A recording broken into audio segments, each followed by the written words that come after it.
Welcome to Father and Son, and welcome back, Tom. How was your holiday? Morning, Dad. I had a great time. We holidayed for 2.5 weeks in the United States. I got engaged, so that was good. My lovely partner, now fiance Elise, agreed to marry me. Where's the party for the engagement? Well, that's being organised at the moment. Who does that? Her parents? I think we're doing it. I think we're of an age. She's 40 and I'm 43, where we don't rely on our parents to do things. You'll be very fortunate. Yes. Very fortunate. But I will say this, now I mentioned this in my market report, but with the Australian dollar at $1.05 US and the US economy still deep in recession, honestly, it's the first time I've been to America, Dad, and everything was cheap. And we were staying in Aspen, which is normally a very expensive part of the US. Accommodation was cheap, transport, food, going out, drinks, everything was less than what you would expect to pay and less than what it costs here in Australia. It's amazing, isn't it? It is amazing. Of course, when you're shopping and buying things, they're a lot cheaper over there at the best. Oh, look, I bought 2 pairs of pants, from the Gap, which is a store that I think is opening here soon. 2 pairs of pants for $70, 66 Australian dollars for 2 good quality pair of chino pants. Yeah, it's astonishing. While we were there, there's still this massive argument going on between the Republicans and the Democrats about fiscal policy in the US. They agreed to put off the debate for a few more months because the US government was about to shut down. But now there's another problem. They've got to pass a law over there which extends the level of borrowing that they can. That's exactly right. They've gone up against the previously agreed limits, and the so-called Tea Party in America has said we've got to put a stop to this. We're going to stop government spending, stop borrowing, stop printing money, and that runs up against the Democrats who say, we'll hurt the disadvantaged if we do that. We'll plunge the economy further. Well, they're saying lift the taxes as well. Well, they are. So anyway, America's got some real problems.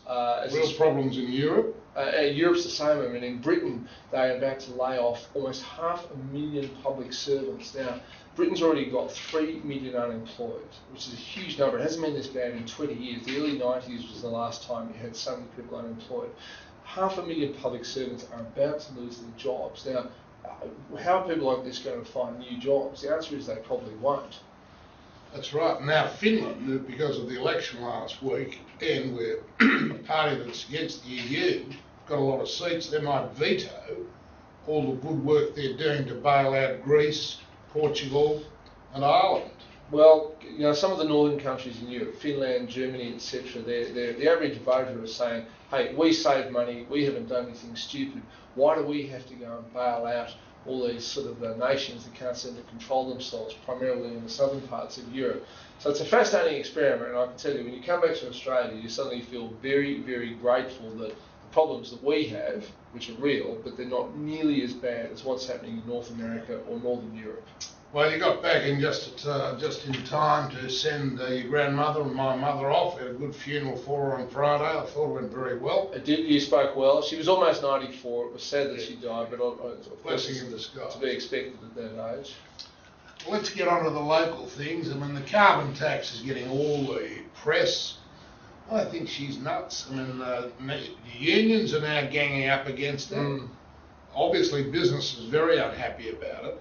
There's no certainty about what's going to come out yet. I don't know. I think it could bring the government down.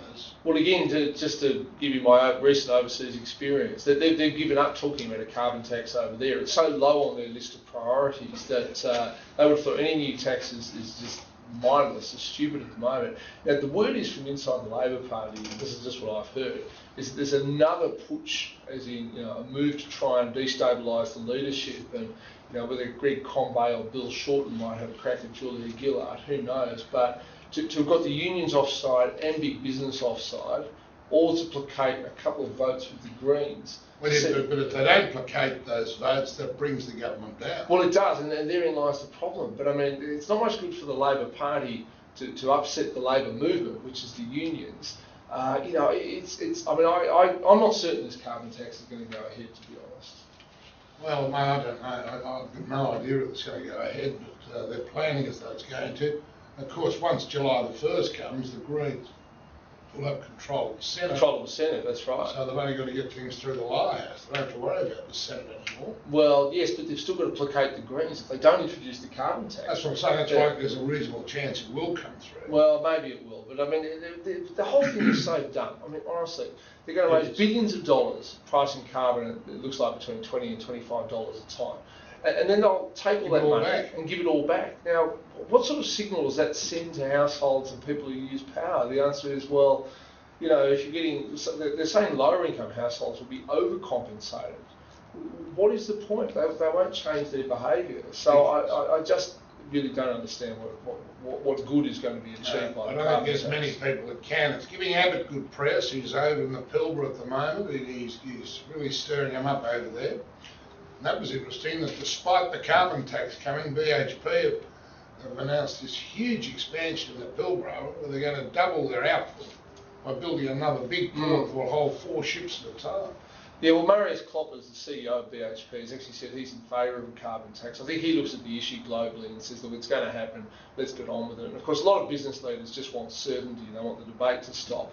But of course, another policy, which again is being pushed through by this minority government, is curbs on poker machines. And Andrew Wilkie, the Tasmanian Independent, is saying that unless the government does this, he will also abandon his support for Julia Gillard. I mean, again, the figures seem to suggest that problem gamblers are 2, 3, maybe 4% of the population, and the other 95 to 98%. Why should their freedom to do things be curtailed because a handful of people can't control themselves? I agree with that. I think it's very wrong. But they've got to get the state governments on side to do this. Talking to Ted Bailey the other night, I hosted a dinner for him. He was saying that you can't put a compulsory upper limit on the amount that people can gamble. They have to set the limit themselves. I know, so if someone just says, oh, well, my limit's $1 million, and away we go, and I'm unlikely to reach that limit. The other thing, of course, is it's only poker machines, so you control the poker machine, but people will go and find other ways to gamble. Exactly. I mean, the horse racing, any number of things. You can bet on it 2 flies on a wall. Well, look at the growth of sports betting. I mean, there's huge. Weird combinations of goal kickers and who leads in different quarters in the AFL, and same with the rugby league. I mean, again, it just to me it seems like policy making for the sake of it. It's not really going to achieve anything. I think just going back to the federal government, I don't think they're going to get much done at all in this whole period of government, because other than appease these minorities. So we'll get all sorts of odd laws like the carbon tax, the controlling the poker machines. I don't know what else is going to come up. The other one is I see it's Barnaby Joyce is now going to stand against the Independent in, what's the seat called up in northern New South Wales, for the lower house, and I'd say be a certainty to win that. Well, yes, I mean, I think it's Rob Oakeshott who's going to win. The other Tony Windsor. Tony Windsor, yes. Yes, well, Tony Windsor, he came from a conservative electorate. He used to be a member of the Liberal Party, the National Party. He, abandoned his constituents by deciding to side with the government. And isn't it funny, every time he appears on the stage with Gillard and Combay and Bob Brown, he looks very, very uncomfortable. Like they're not his natural friends. But look, he threw his lot in with them, and he's been very rude about the leader of the opposition, Tony Abbott, and what he went through during the negotiating period last year. So, I think he deserves to lose his seat. Yeah, I think he will. Oakeshott will lose his. I think Wilkie will probably lose his, but now they know he was a Nazi sympathiser when he was young. I feel a bit sorry for Andrew Wilkie on this. Okay, 30 years ago, he's a 19 or 20-year-old cadet at Duntroon, and they did some terrible things to cadets back then. The military does all sort of stuff. We probably haven't got time to go into it now, but I think to be hung out to dry for things you did in your late teens and early 20s is probably a bit harsh. I don't think it's harsh at all. You just got to know, you've always voted Liberal and so have I. Well, that's right. Since we started to vote. All right, that's about it for this week. The footy's on. I trust you all have a very good Easter. Drive carefully and don't go too fast.